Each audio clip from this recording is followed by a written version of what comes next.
Welcome to Jake and Trev Review Everything Live! I'm Jake. And I'm Trev.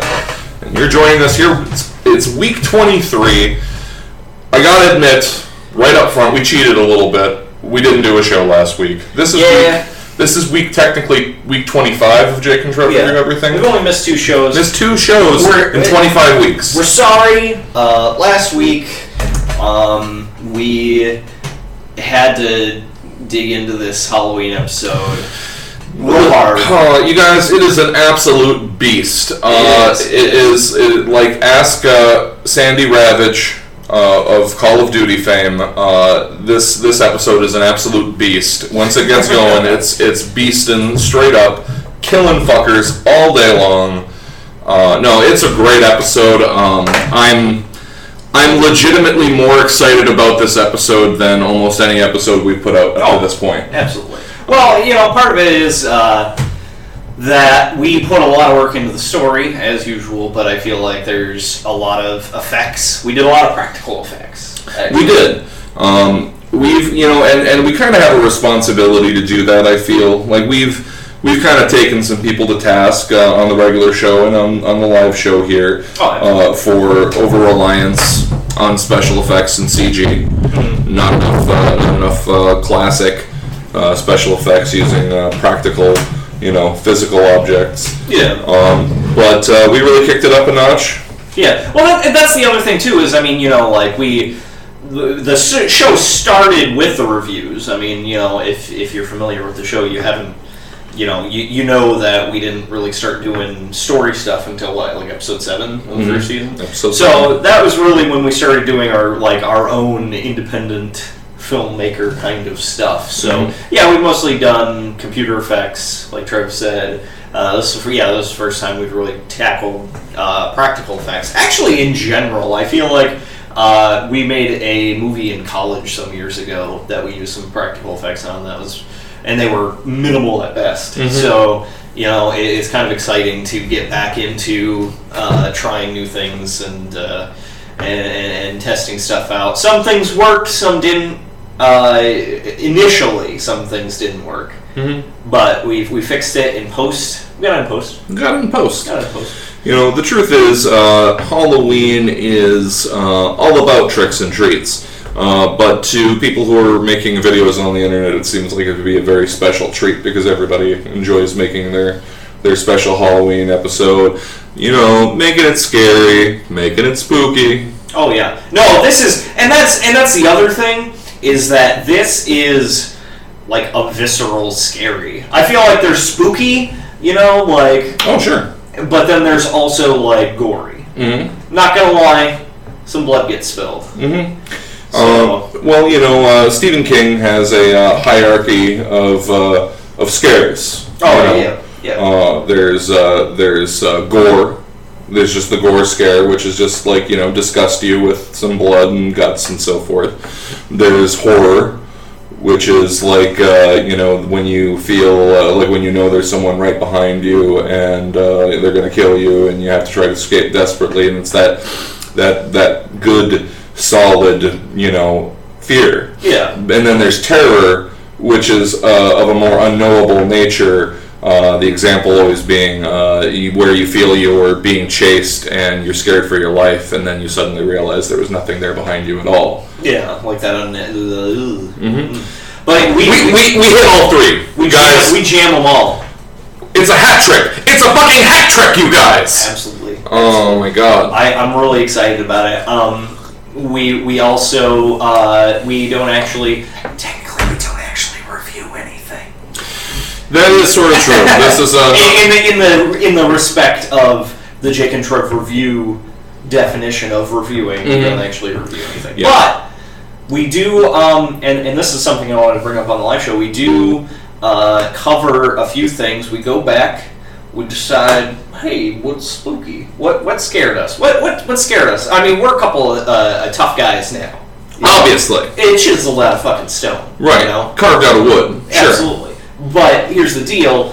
There were things that scared us back in the day. I'm still scared of things. I'm, in fact, going through, there were still things that I was like, oh, that used to scare me. It's still pretty scary.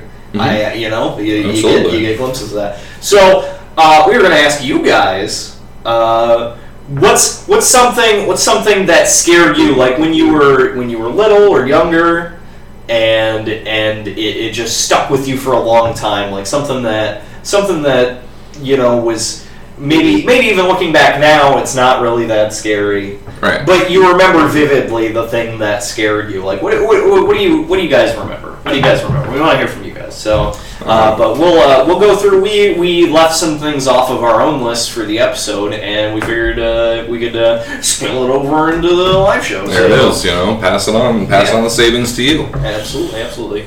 If you're just joining us, viewer 3. We're talking about things that scared us when we were younger. If you have an answer, go ahead and chime in the chat. Tell us what was scary. What scared you? What stuck with you? What's a scare that has made its mark on you and your psyche? As a person who's scared. Ideally, like movies, TV shows, TVs, books, stuff like that. Yeah, stories. Yeah, even if you read a spooky book. Right. Yeah, but I think I'll let you start this one, Trev. What was something that got left off the list for the episode that you didn't get to touch on, that you kind of wish you had? Well, I didn't or something that, not that you wish you could put in the episode, but something that maybe was there but didn't make the cut. Okay, yeah, I got something hot and fresh for you guys. The Goonies. Everyone loves the Goonies. Oh, yeah.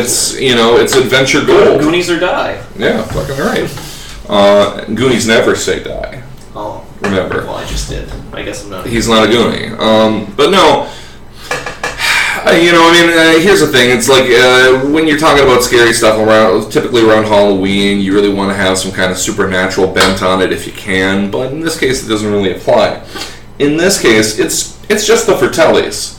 The Fratellis. Oh God, yeah, no. Particularly, I got my top scare moment of the movie ready for it. So the Fratellis, they're criminals. They got that kind of desperation, where they're, when they get the kids in there at the restaurant. Yeah. They kind of play along for a little bit because they don't want to be discovered. They don't want to deal with this.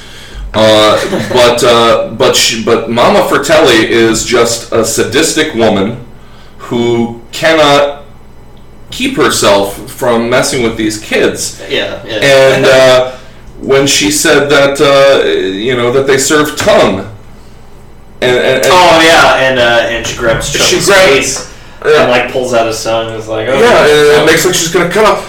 It scared me a little bit when I was a kid. I didn't want to get my tongue ripped out by Mama Fratelli. Or the Fratelli that sings, like when he's doing creepy stuff. Yeah! He's got that Italian operatic. Yeah, you keep talking about it. I'm going to try to remember what the guy's name is. It's I was going to jump over here.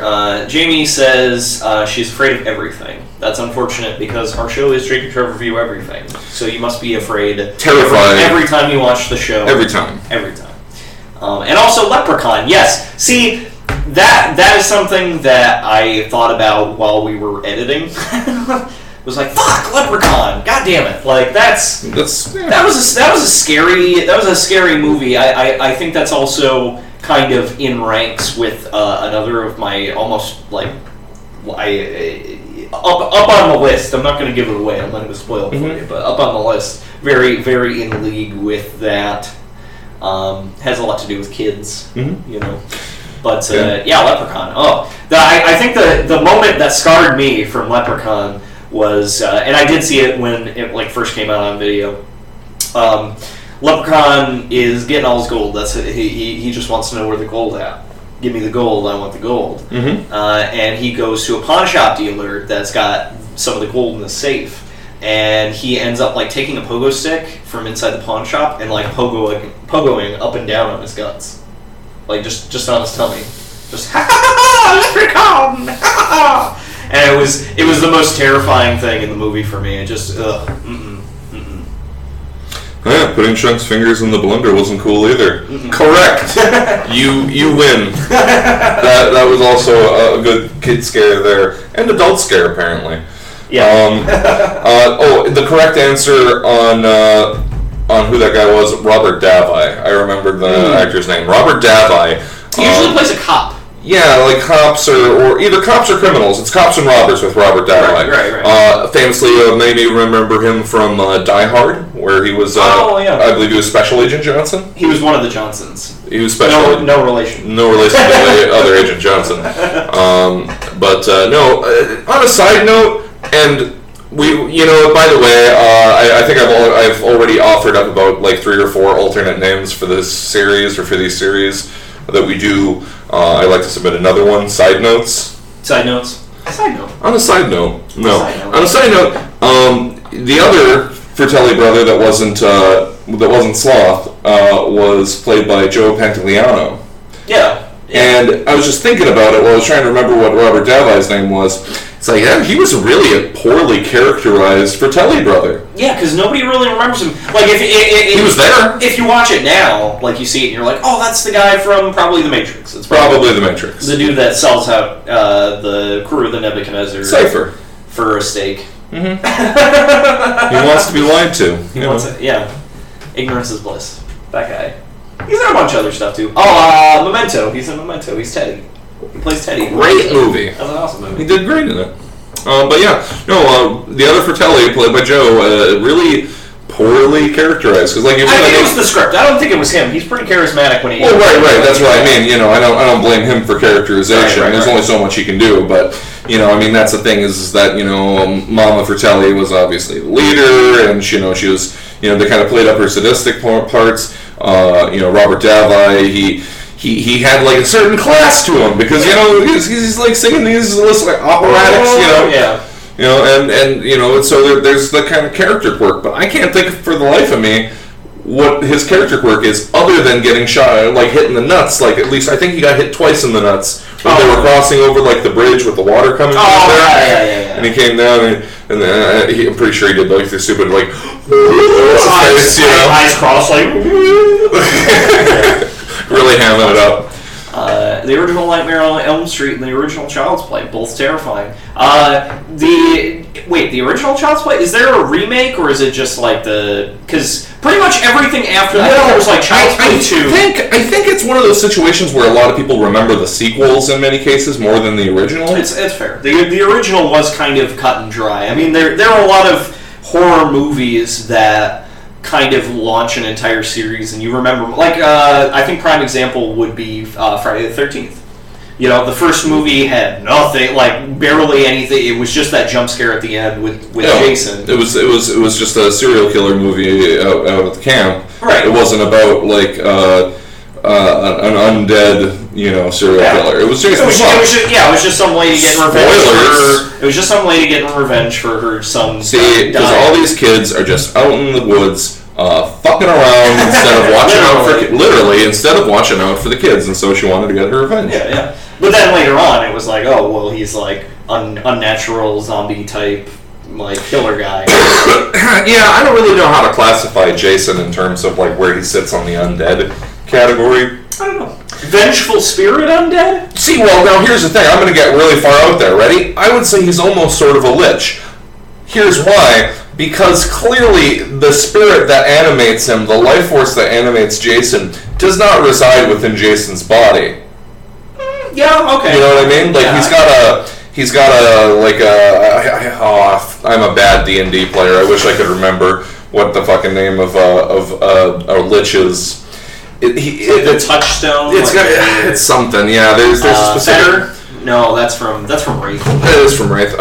Sorry, for those of you who don't know, we're both pretty well versed in the World of Darkness role-playing games. Definitely. One of the ones on the outer rim of the main, like Vampire the Masquerade and Werewolf the Apocalypse, was Wraith. Wraith the Ascension?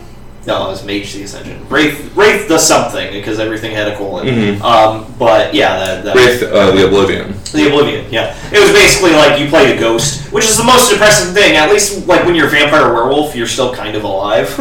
Yes, Nikki. He was Joey Pants in The Sopranos. That's a good call.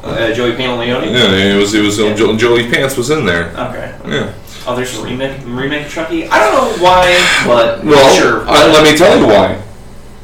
Because, oh man, right now, maybe it's because I've been training like Goku in the hyperbolic time chamber here with editing all this and doing my thing, but I'm just having like these theories pop into my head right now, Jake. Take it over 9,000, sir. I'm going to take it over 9,000. Here's why. Because you have a steady decline on your sequels, where the farther you get in this series, typically the stupider and sillier it gets. Think about it. With Friday the 13th, the series probably... on Elm Street is probably the prime... okay.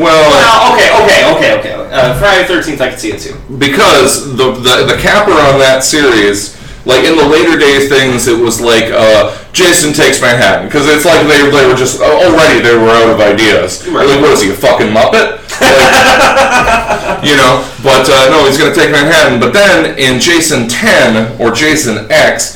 he gets shot into space, cryogenically frozen, and then unfrozen, killed, and then reanimated with a cybernetic nanoprobe device, and gets rebuilt with nanoparticles as like a supreme space age killer. It's ridiculous. Also mirrored in that was one of the Hellraiser movies. Because I think they're in. It's like Hellraiser in space. Yeah. I can't remember which one it was. But then it turns out like the spaceship they're on turns out to be the puzzle box. Oh my god! It folds in space, and it's like, oh, you were actually in the puzzle box the entire time. My god! And it's like, wait, is it? But see, watching Event Horizon. But see. I don't know. I'm confused. They already got the fucking macabre horror gore show in space deal. I just rewatched that, by the way. If you want a good Halloween scare and you're coming up empty, try Event Horizon. It's on Netflix right now. Mm-hmm. Event Horizon. You got the guy Dr. Grant from Jurassic Park. You got some Lawrence Fishburne in there. Right. It's good. It's good. It's real good. But okay. So Nightmare on Elm Street, same thing. Like you pointed out. I mean, he's killed people with video games later. Shit. And Chucky, like it went totally off the deep end with the Bride of Chucky. Because then you're going back on like this old like Universal horror kick, like where it's like Bride of son of fucking curse of the revenge of and how silly is Child's Play right off the bat when you really stop and think about it. Serial killer gets voodooed into He's been alive for so long. Can I be honest? There's a huge plot hole in all this, like especially after like probably the third movie. It's like, all right, so Chucky is just gonna, he's not gonna die anytime soon. He's been killed and come back or whatever. It's still, the soul of the dude in the, right. Whatever. So if he can transfer his body, I believe it's in the second one. He gets chased down into like a toy factory and he explodes. Well, into the Buddy Doll factory. Right. And he gets exploded, and then his pieces get into like the goop or the plastic tub that they use to mold the Buddy Dolls, and then he just gets reincarnated as another Buddy Doll. Like, if you know that that's how you died and got reincarnated, and you have like obviously he's in cahoots with the Jennifer Tilly doll lady now. Mm-hmm. Like, you couldn't orchestrate a plan to get like and forgive me for saying, but like a real doll, like a dude. And then you would basically be a person. I mean, you would be, you'd still be a doll, but right. You wouldn't have to be a ridiculous children's toy. Like that tall. Yeah, no. So finally have a dangle again. So there comes maybe that's why he's so obsessed. So as you go along in a horror franchise, and you're running out of ideas, the thing that a lot of people tend to lean on is go goofy, have fun with it, make it silly. Yeah. And then there comes a point where someone says, "Man, I think we made X, in this case Chucky, too silly. Yeah. How can we fix it?" It's the law of diminishing returns. We can't fix it now. I mean, we can't just like make it not goofy now. Yeah. There's only one option left. I feel like there's reboot it. Yeah, you gotta reboot. But reboot's always tricky. Reboots have a really low success rate. Mm-hmm. Like statistically, you can't. I mean, if you want to go, some are successful. Some consider it like the Halloween reboot. Mm-hmm. Rob Zombie. Some people consider that really good. I'm gonna put my opinion out there and say that I didn't like it at all. I don't think that it retained the same spirit of the original. Mm-hmm. I mean, you still got the crazy killer and stuff, but it's almost like you're supposed to empathize with him, but you can't really. Like, you're still not able. Well, he kills Danny Trejo. I can't forgive him for that. No, that's only I can kill Danny Trejo in the subway station. Yeah, that's right. But no, so you don't want to go, like, for me that wasn't a success, but you don't want to go too far away from the source material or the spirit of the thing. But then at the same time, you don't want to do like Psycho, like the shot-for-shot remake. You don't want to do like the remake of Friday the 13th. It either had Dean or Sam from Supernatural. I can't remember which one was in it. Actually, there were two. Friday the 13th and My Bloody Valentine came out like in the same month, I think, and it was starring Sam and Dean, and I don't remember which one was in which. I think Dean was in My Bloody Valentine, and then Sam was in the Friday the 13th remake. But yeah, it was. Glad to see they're in the films now. It just wasn't that. It was too close to like the original. There wasn't a whole lot new or exciting about it, and that's another thing. We were talking about the RoboCop remake, either last live show or the one before that, and that's part of it. Like the spirit of it, that fit in perfectly in its era, in its time, with those times filmmakers and stuff. But then rebooting it, you're going to have a tough time because you're releasing it to a whole new crowd, to a whole new demographic of people who are scared of different things, who are interested in different things, who whatever. Right. It's difficult to say what will work and what won't. If when you take a movie out of time and basically do it exactly like that, but in another time period, it may not do as well. Hey, it may do better. I've never seen it, but especially when you already have the original. Like that, I think that's one assumption that like a lot of people don't basically ignore completely. Like it's almost like we don't talk about that. It's like when you do a remake, it's like, well, what about the original? Like people can still go get that DVD. Right. Or watch it on the internet or whatever, like on Netflix. What have you. You can watch it. You can still watch it if you enjoy it. Why make a new one, Mm-hmm. Especially if you're not going to do something new with it, but also, you have to stay true to the... I don't know. It's a sticky wicket. Mm-hmm. That it surely is. Nikki Manti points out that, yes, the Bride of Chucky and Seed of Chucky were hilarious. I have not actually seen them. And that's the problem. They were funny. It can't be scary if it's funny. Well, that's not true. Dead Alive. Come on, have you seen Dead Alive? It can be funny and scary. Our Halloween episode is both funny and scary. Absolutely. But would I say it's as good as Dead Alive? Our Halloween episode? Yes, I would. Definitely, because we're in it. We're in it. We rock it out. It's really great. Tell your friends if they like Dead Alive. Okay. Watch the Jake. Guess what? It's a live update on the export of the Halloween episode. I'm gonna go over to the newsroom. Jake, you keep making news noises. Today in the weather, we have Laura Palmer in this region of TAN. It looks like we got. All right. Breaking news. All right. It's 15% done. And that means rent, like the actual turning the file into a file, into a movie, taking all the bits and pieces of all the files that we use. There are many buckets in the process. What we do is we take all of the stuff that we put together and dump that into a bucket, and then we take that bucket and dump it into the internet bucket. Right. And every time there's only 2 buckets. And every time you dump it into a bucket, it takes a while. There's rendering. There's pouring. Think about it like that. Right now, this giant bucket full of special is 15% poured. Yeah. It takes a while. If you're a teacher, you should take this episode of the live show to your class. Show it to them. And so they know how the internet. You're going to want a... You have full permission from us to use it in your classroom to teach people how to use the internet. Okay. Caveat, you're going to want a buzzer to do a bleep. Anytime we swear, unless you got a cool class. I mean, yeah, you... and more to the point, unless you want a cool class, am I right? Right?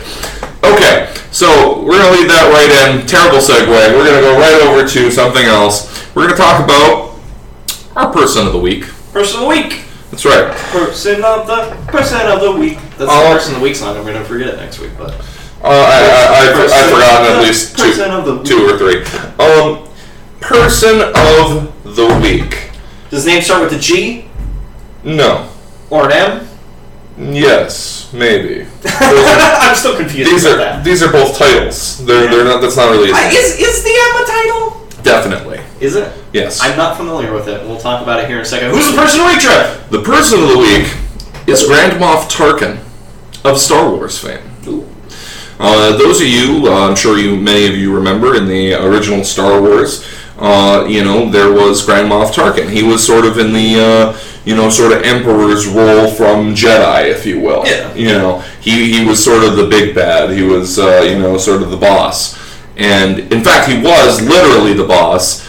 Several points in the movie, you see him ordering Vader around, telling Vader his business. Yeah. When that one captain starts sassing at the mouth and talking about how useless the Jedi's are, and Vader starts joking him, and you get the feeling he's probably just about to die, and then Cushing's like, "Release him."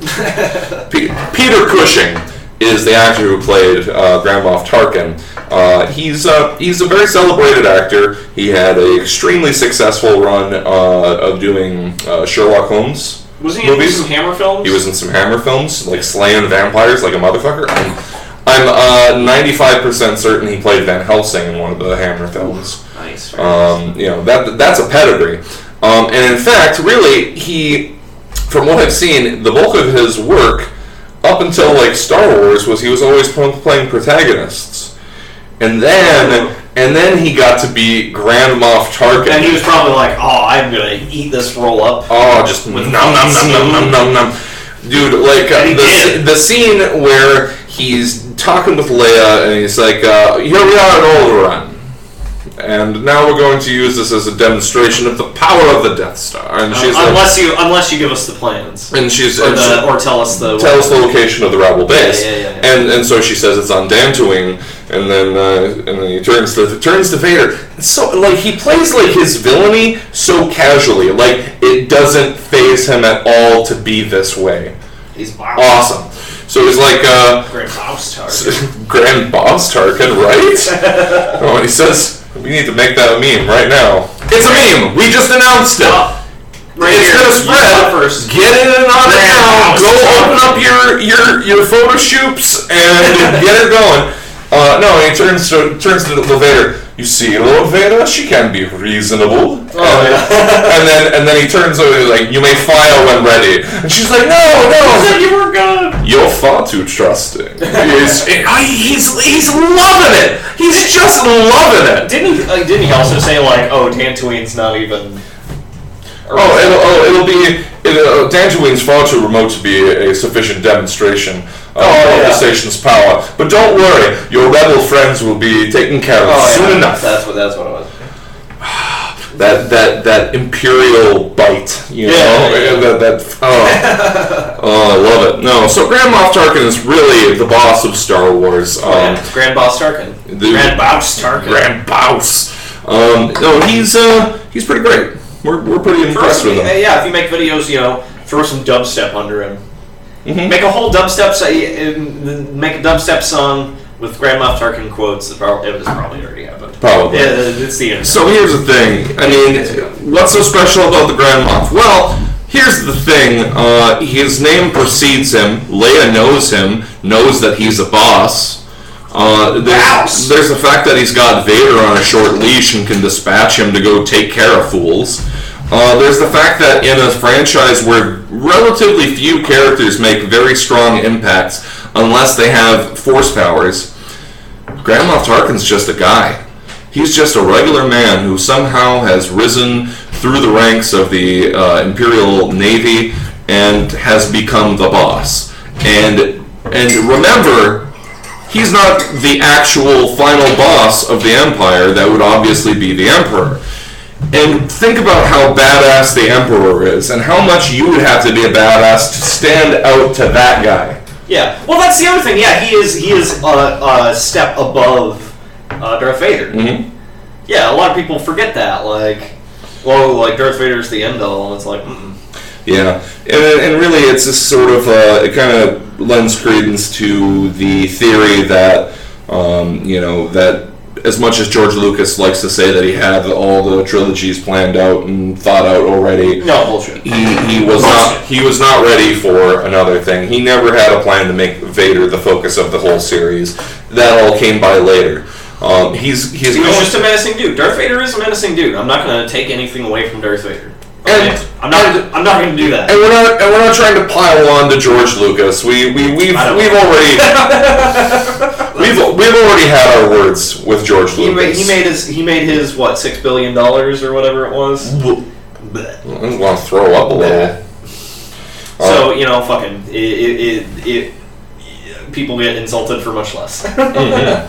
But yeah, he obviously had an idea when he was writing it how Darth Vader was going to be, and then kind of blew him up later on. But Grand Moff Tarkin. Mm-hmm. Wow. It sucks that he died in the first movie. Yeah. And as a matter of fact, and it's interesting, while we were doing some research here and so forth, we discovered that they did sort of bring back the character in the Clone Wars cartoon. Oh yeah, if you haven't seen it, I've heard it's really good. I've seen a couple episodes. Captain Tarkin? Yeah, Captain Tarkin. Because everybody was something... Whoever they got playing him, too, he's doing a pretty good Peter Cushing impression. Yeah. You know? That sliminess, that sniginess. Oh, yeah, absolutely. It's just top-notch. That's something I would have liked to see out of the prequel trilogy. Wouldn't that have been fun? Yeah. Because they did sort of show him at the end of Episode 3 when there was that shot of Vader going to look at the Death Star construction. Yeah. There was, I'm going to stand over here because I can't do it saying now, but there was. He had his arms back. Yeah. He was totally standing there front and center, totally. Looking over everything and just fucking being. What do you call those? A bouse. A bouse. Being a bouse. This coffee's gonna be some bouse. All right. So I'm gonna ask again if you're late to the party, pal. Coffee. While Trev laments that, I'm going to ask again. If you have anything that sticks out at you from your childhood or any time, something scary from movies or TV, something that emotionally sparked you from life. It's water time, I guess. Gonna drink some water. We'll get some more coffee later, bud. Hey, look. I only got half a cup, so. This is the first time this glass has ever appeared on camera. Oh, man. Debuting, episode 23. The Red Tumbler. The Red Tumbler. Full of water. Look for that in no episode ever again. That's going to be it. Maybe we should make that our pineapple. I feel like, if you guys aren't familiar, and it's not the only show that does it, but the show Psych. If you haven't seen it, it's a show about a dude who is a psychic detective, but he's not really, he's just really observant. He's like a young, pop-cultured Sherlock Holmes, basically. And in every episode of that show, they have a pineapple in at least one shot. Mm-hmm. And that's like their Easter egg.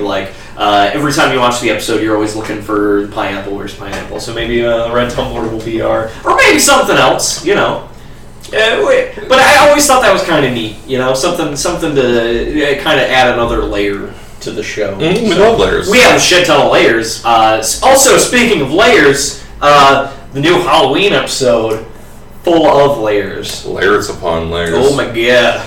That's the thing is that it's complicated, but not convoluted. Right, which is important.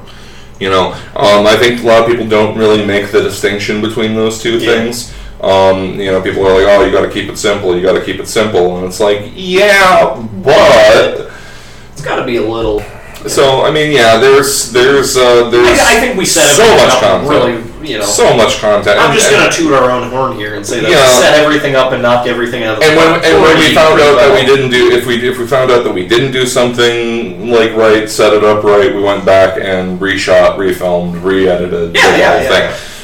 We were responsible about that too. Mm-hmm. So because we're responsible guys. We're the guys. Mm-hmm. Yeah. So. What was it? Oh yeah, we were talking about Grand Moff Tarkin. There was a movie, I guess. Yeah, I don't know if you guys have seen it. I haven't seen it. He played a Doctor Who. Yes. We forgot about that. Among the other roles that he played, there are 2 Doctor Who movies: Doctor Who and the Daleks, and the other movie is a very similar title, but it's like Invasion of the Daleks or something like that. And basically, the Daleks forgot their keys and will be over momentarily. Basically, what it boils down to is that Doctor Who was popular, and as soon as they debuted the Daleks in Great Britain, it became even more popular. And there's always someone kind of looking for the next hot property. Kind of like how as soon as Twiglet started to sell big, everybody was like, "Hey, let's get a Twilight movie going here." I call it Twiglet, and you should too. But in any case, no. So they did these Doctor Who movies, but they didn't want to be tied in with the continuity of the TV show. I'm sure it was some partial half licensing. Because who knows? It was the Wild West. Right. So instead of being from Gallifrey, instead of being an alien Time Lord who has this fantastical technology from another world, in this one, Doctor Who which is his last name in that one. That's another thing that a lot of people are like, really? His last name is actually Who in that one? Yes. And so, but yeah, he's a human. He's a human, and he's basically they kind of adapted the first Dalek story, and then a later serial about the invasion of London from the Daleks in the future into both of these. And big Doctor Who fans, gosh, I wish I could get my cred here as a Doctor Who a Who file. Remember? I thought it was Whovian. Those are both correct. Okay. It's like Trekkies and Trekkers. Mm-hmm. Okay. Yeah, Whovian. I don't know. Whovian. I just want to make sure that I'm not calling him something vile. But in any case, the actor who portrayed Donna Noble's father in the Tennant era, I want to say it's Bernard is maybe, I forget. It's not important, and I'll probably look like an idiot if Sandra Bernard? No. So, in any case, she was that actor. Hudson Hawk. Yes, and that's also not correct. You're an ass. No. But that actor who portrayed Donna Noble's father, or grandfather, I should say, in the Tennant era of Doctor Who, played a constable who got caught up in the adventure in the Doctor Who movie with Peter Cushing. So it was kind of like this. That's like the one genuine link beyond the subject matter is that there's this actor who, I mean, he wasn't playing the same character, of course, you understand, but to be a actor in the Doctor Who movie and then many years later get to play a frankly even more important character on the TV show. It's and especially with a lot of the disdain that those movies get from a lot of Whovians or Who-Files, Who Files makes it sound like it's the X-Files. I don't know. The Who-Files. No. That's a terrible rendition of the Doctor Who. No, that was X-Files. That was a terrible rendition of the X-Files.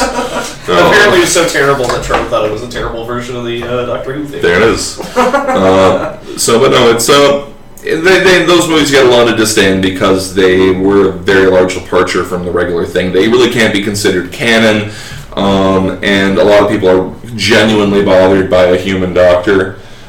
Which later on too, they kind of half brought that idea back, literally, with the American movie, Doctor Who, it was made for TV. It was supposed to be the pilot that would launch a relaunch of the Doctor Who series in the United States. Okay. So can I say something really quick? Yeah.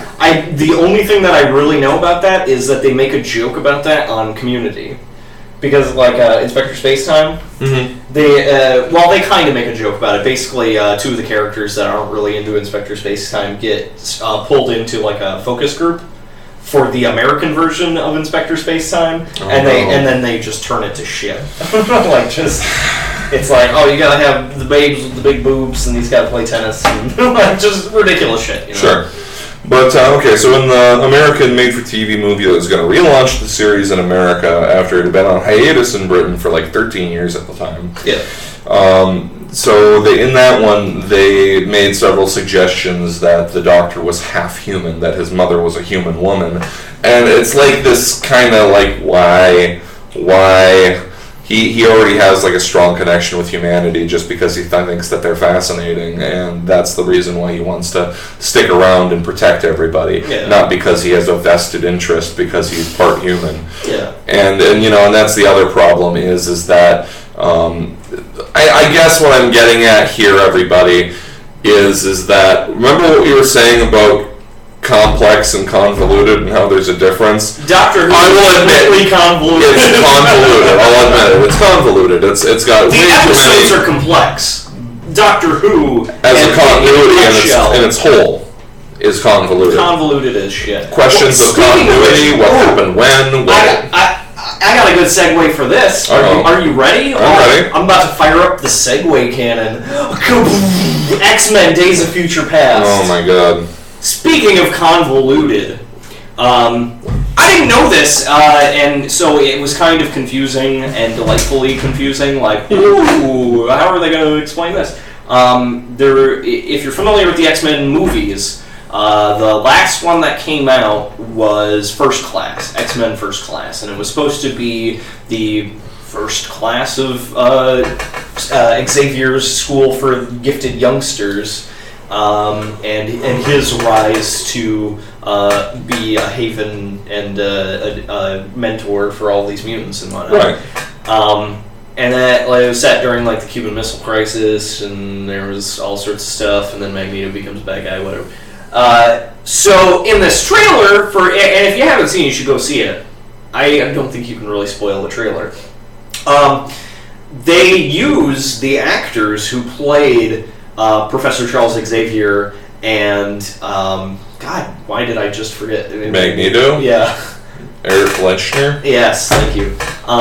They're the actors that play them in First Class are playing their young selves in Days of Future Past. Mm-hmm. Which it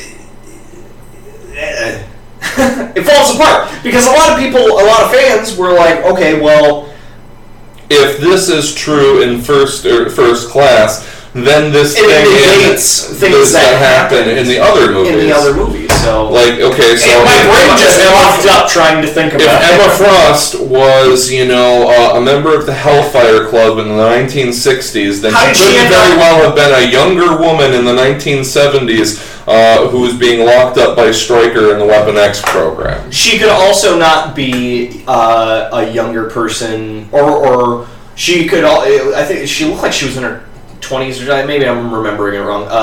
With Wolverine Origins, X-Men Wolverine Origins. Mm-hmm. She's in that too. She got locked up, and they unlock her. Yeah, that's what I was talking about. Oh, I thought you said the 70s. I'm pretty sure that scene is taking place in like the 70s or 80s. Really? Oh yeah. X-Men I guess they were on 3 Mile Island. Like, maybe if they were trying to correlate that with the. Well, yeah, and also if you remember, like Scott Summers was like a young teen, like maybe like 11 or 12. Where he's like, "School's hard," and then like blows the roof off of it. Yeah. No, I remember that movie sucked though.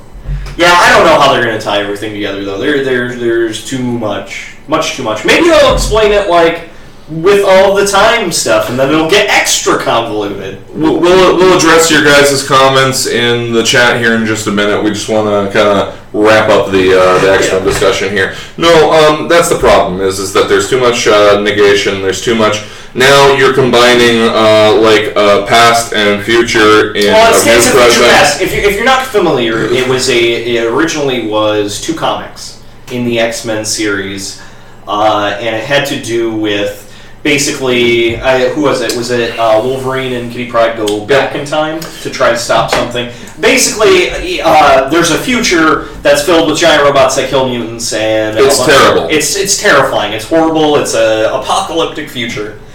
So Wolverine and Kitty Pryde go back in time to try to undo the events that would create this horrible future, and that's the story. So it could, and with the inclusion of the young characters, the young Professor X and Magneto, then you're also James assuming McAvoy and Michael Fassbender. Yes. You're also assuming that they not only go back to the present, but they go back to the past. Yeah, the past, yeah. The past as well. So if they're like, first class happened because of this ripple in the time. This movie's looking bloated. Yeah, this movie's looking a little bloated. Yeah, it's. Someone passed this movie some Midol. Yeah, and the other thing is if you watch the trailer, there's barely anything cool in it. You see all your favorite characters standing, talking, sometimes sitting, sometimes talking to themselves because past and future.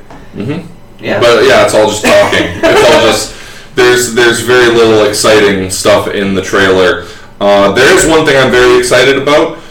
Former Person of the Week, playing the role. I think we brought this up on the live show at one point. I know what you're talking about, but continue. Didn't cut you off. I didn't mean to cut you off. You did. I did. You did. I did. I'm done. I'm done with this. Trev quit the show. I believe he's talking about the dude from Game of Thrones. Yeah, I am. What's his name, Jake? No, I'll think of it. I'll think of it.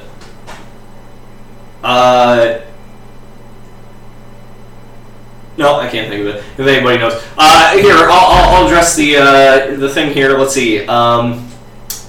Tim Curry was terrifying as Pennywise. I see 2 people talking about it. Yeah, that is a terrifying movie. I feel bad. I feel like Peter Dinklage. Ha! I did it. Did you? Nobody said it on the thing. I promise. Peter Dinklage is going to be in Days of Future Past. You got it. Yes. Former Jake and Trev review everything. In fact, the very first. He was the very first person of the week. I'm 90% positive. Wow. Go back, prove us wrong. Go back and prove us wrong and show us what dummies we are. But no, I'm 95% certain. I've added another 5% for you, as those who you're counting at home. Nice. That he's bonus 5%. Trevor's 98% certain. Right. That he was our personal leak the first episode. Yeah, personal week, the first episode. Peter Dinklage. Yeah, he's gonna play Trask, the inventor and engineer behind the Sentinel program. And I think we talked about this before too, but the Sentinels look entirely disappointing. They look like Bionicles. It makes me sad. Let's see. Ooh, my dad's back. Hey! What I was saying about it came out in 91 or 92 or 90. I don't remember. It was on TV. Here's the deal. I feel bad for the clown industry. They must have taken a huge hit. It's a terrible time to be in clowning right now. Oh my god!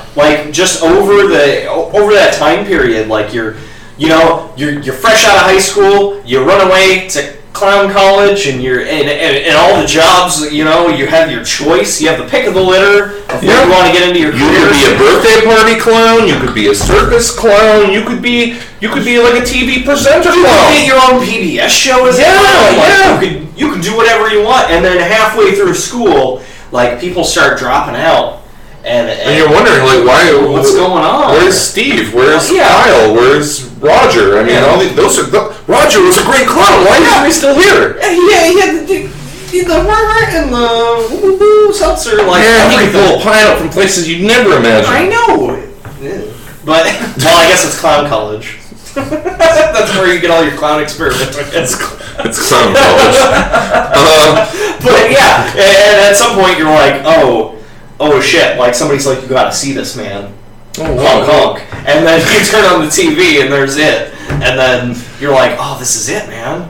Like I dedicated like years of my life to this industry of clowning. It's just a waste of time, waste of money. You got all those clown loans. Yeah. I mean, pay back clown loans. Yeah. Obviously, it's a special program from the government to bolster the clown industry and everything. Yeah, but you can't keep depending on government handouts forever. Yeah. So post it. Bad time to be a clown. Terrible time to be a clown. In fact, I don't know when Is that the reason you think that everyone's afraid of clowns? Probably pretty close. I don't know. Clowns seem to I'm trying to think. I can mention clowns before that. Well, there was like a crispy rice. It was called Crinkle Rice or something like that brand breakfast cereal from Post back in the day, and they had this clown mascot named Crinkle. And they did this live action commercial where it's sort of like a POV shot, as if you are like in the clown's like temple in the sanctimonious ground. No, that sounds terrifying. No, but it's a point of view shot, and like Crinkle does some clowning around, and he's like, "Why don't you join me for a bowl?" And he's just got this dead-eyed stare, and like it's just terrifying. So I think that, and I wondered to myself, is it just us? Is it just me? Because from where I'm sitting, the clowns seem creepy, or was this terrifying then? Also, I want to say probably around the same time, way before that. But there was Bozo the Clown. Hey Jake, do you want your Chucky doll back? No, I don't. You sure? Mm-mm. You got? Mm-mm. Why don't you ship it up? Mm-mm. Why don't you ship it up? Ship it on over. Mm-mm. Actually, we might have a roommate for your Chucky doll. Oh yeah, little sister. If you've been paying attention to the Facebook page, we put up some little sneak peekies. Little peeky sneaks. We got a book and a doll that appear in our new episode. Head on over to the Facebook page, check that out. Mm-hmm. Check out our production stills photo album. That's our new thing. We're gonna keep adding. Every episode we're gonna try to take a few snaps while we're in the process. You want to get a little sneak peek behind the scenes? Yeah, get that going. But yeah, we have this sinister doll now. We have made the tragic mistake of giving her a name, thus granting her power. Yeah, see, we tried it. It was like, no, we can't, because when we made the doll, we had to distress it, so it was like, oh, you gotta do. So yeah, we've. So it was like, don't name it, and then we named it. And then we gave it a name. Yeah. So the name of the doll that you see on Facebook, and hopefully you'll be seeing very soon in the Jake and Trev Review Everything Halloween special. It's the HELLAWEIRD SPOOKTINGULAR. Can we talk about that title briefly? Yes. It's the best title ever. See, many that was brief. Yeah. See, the problem is that everybody uses the spooktacular, or HELLAWEIRD. Yeah. Or Halloween. Those are like the two. Those are the prime, interchangeable. Actually, I've never heard spectacular. Ooh. So we maybe next year. Anyway, but yeah, no. So that's the name. I think the HELLAWEIRD SPOOKTINGULAR should be the return of the HELLAWEIRD obviously. Coming 1 year from today. Night of the Living HELLAWEIRD SPOOKTINGULAR. We're gonna do that. It's set in stone. SPOOKTINGULARs and pajamas. Yeah, that's a fucking trip on the way back machine. Okay, so one time Jake and I and other founding member of Peanut Butter Disaster, our buddy Ryan, we were over at a local tape rental place. Yeah. And we saw on the wall that we were looking for something to watch. And we saw over on the side of the wall there was all these Scanners movies. All the Scanners movies. There were too many Scanners movies. Scanners. And also Scanners. Full Moon, by the way. Yeah. Arcade was Full Moon. Scanners was Full Moon. Mm-hmm. But yeah, like it went all the way into like Scanner Cop and stuff like that, like where they were like fucking running out of ideas. That's Spacers or Trancers. That's Trancers. I'm thinking of Trancers. You do that, like I swear, every time we talk about Trancers and Scanners.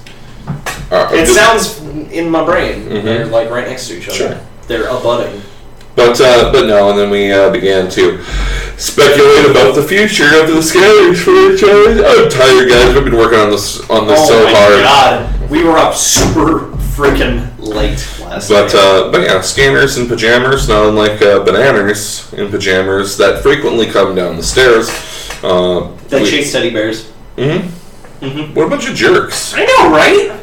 What do you mean chase us? I don't even care if I were a teddy bear or a person or anyone. I would be terrified of anthropomorphic bananas in their nighties, in their night clothes. Yeah, in sleepwear or not. Chasing me. Nightmarish. And there it is. Cyrus McCurdy says, at least it's being done by Bryan Singer in X-Men Days of Future Past? Question mark. The Sentinels look like iRobot, though. Yep. Yeah. They do. It looks like dicks. They're big! They look like they're... Not literally. Yeah, they don't look like figuratively dicks. They're like 9 or 10 feet tall, but that's not tall enough! Have you seen the cartoon? Have you read the comic book? Sentinels are fucking, like, stories tall. Yeah. Like, they tower over you. You know why? Because some mutants have, like, super fucking powers, you know? Some? Well, you know, not all of them. I mean, think about the... Oh, look, we're not talking about, like, skin.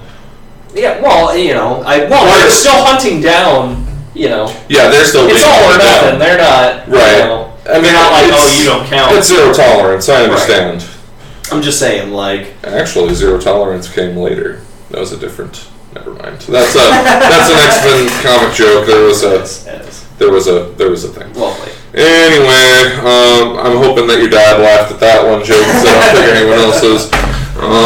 Let's see. All right, we got 5 minutes left. If you can throw down your scary things, we'll talk about them. What about you, Jake? What got cut from your scary list? Tell the good people. Okay. Didn't get any. I got one video game in there. I feel like there are video games that are worth mentioning, even if they're not specifically for scary stuff. Like, for instance, if you're familiar, like Kingsfield. Or Kingsfield 2. Kingsfield 2 comes to my mind. Shadow Tower as well, that's like the spiritual sequel. It's basically the same game, except for you're in a tower instead of a field. Spoiler alert. The music, the atmosphere, it is the spiritual grandfather of Demon Souls and Dark Souls, if you're familiar with those games. We talked about them a few times. I still haven't played them. Apparently they're very fatalistic games. You're going to die a lot. Same with Kingsfield and Shadow Tower. You get this real feeling of dread. Because, you know, by transference, you're feared for your video game character's life. So every time you run into a skeleton that is way too high a level for you to kill... Hey guys, I've just gotten back from the newsroom. The Halloween special is now 33% done. Alright. About 2 hours left. So unless you're an owl like us, you're probably not going to watch it tonight. But guess what tomorrow is? It's actually Halloween. And you guys are going to, and you're going to love it. You're just going to love it. Oh, absolutely. No, you got to watch it. Get a bunch of friends around. Just so you know, this is an hour-long special. Listen, guys. Okay. It's special for you. Special. Listen, we spend a lot of time telling you about how wonderful the show is and all the reasons you should watch. We were fucking around all those other times. We were just being self-serving. We were just wanting you to watch the show. We're dicks. Guys, this is this will be a generational touchstone. In 20 years, people will be growing up having remembered watching the Jake and Trev HELLAWEIRD SPOOKTINGULAR every year at home. And they'll be like, I watched that when I was too young. You're going to watch it every year, and then they're going to get scared, and then the cycle continues. The cycle of life. I'm going to mention a couple of picks that I had off here. Okay. As soon as unless you have any other big scares you wanted to talk about. I heard you talking about Kingsfield from the newsroom there. Yeah. Not off the top of my head. Hold on. My dad said Clock Tower. Clock Tower scared him. Oh, was that with the... Yeah, with the Scissors guy. Scissors Man. We actually used a couple of those clips in our Resident Evil review. Scissors Man. Oh God, Scissors Man. Yeah, we were watching. We had to watch a lot of gameplay from that. Yeah, no, it's. We were wading through the footage. I never played it myself. It's kind of a weird looking game. Yeah, it's like a point and click mystery where you die a lot. Murdered by evil Scissors Man. Mm-hmm. Yeah. For me, something I initially put on my list and had to remove, had to make room. Too many scary things. Was Lost Boys. You guys remember Lost Boys? There was lots of scary things there. Oh, I remember that because you were like, "How are those maggots, Michael?" What? Maggots. You're eating maggots. And then he looks down and they're just like spilling over. They're all like writhing and shit. And he just freaks out and tosses it, but it was just rice. And that taught you an important lesson as a child. Vampires can mess with your mind. They can mess with your perceptions. They're making you see things that are not there. Scary stuff. And more so, toward the end, where they where they confronted the vampires in the house, and and then the patriarchal vampire, the dad comes back, and the daddy, disciplined daddy. And he's like, "You've already invited me in. You're powerless." And it's just like that kind of. He seemed like such a nice guy. Yeah. Well, it was Richie Rich's dad. Yeah. Oh, yeah, it was. Also, I think he used to plug car commercials or something. Sorry. But anyways, but yeah, so that definitely got to me. And then also, speaking of returns, Return of the Living Dead Part 2. Yeah. Yeah. No, I feel bad that we didn't get that one in there. But it's real good. It's a good skit. This will be the last one before we stop recording. Stick around. If you're watching us, we'll keep talking after the recorded portion of the show. But in the Return of the Living Dead series, it at least for the first two, it's it's not like a mysterious comet sort of thing or a totally unexplained. It's like a man-made sort of thing. Like it's like space a chemical. Gas. Space gas. That's right. It's space gas. But in this case, it's like it's like a man-made chemical. And in Return of the Living Dead 2, they kind of kick off the scary zombie stuff with a returning sort of creature effect they used in the first one. Now, I saw the second one on, I want to say, TNT. Because you guys remember when, TNT used to scare show, real scary movies and shit, at past 10 o'clock? Oh. They had, Joe Bob Briggs, the Joe Bob Briggs, movie thing? Not familiar? I'll tell you about it later. But in any case, the zombie in question is Tarman. So here's your homework, everybody. Go ahead onto YouTube. if you want to get the pee and poop scared out of you. Go look up the video. I believe it's Return of the Living Dead Tarman Lives, or Return of the Living Dead 2 Tarman Lives, something like that. Look that up. You're going to get an eye full of some scary, scary zombies that really scared me when I was a kid. And a pants full of pee poops. That's right. Alright, so for the live show... that one's free. You get that for free. That's added value. Oh, yeah, absolutely. Alright, so for the live show, again, stick around. We're going to keep talking for a little bit at least. If you're watching this recorded, Wednesdays, 10 p.m. Eastern Standard Time. Don't be a loser who watches it recorded. Be a winner who watches it live. Yeah. No, you're all winners in my book. I was just, being a dick. But I'm trying to exert social pressure to make them watch on Wednesdays. What are you watching, South Park instead? Get the fuck out of here. What are you, 11? No. Watch a show for adults. No. Well, for Jake and Trev Review Everything Live, I'm Jake. And I'm Trev. And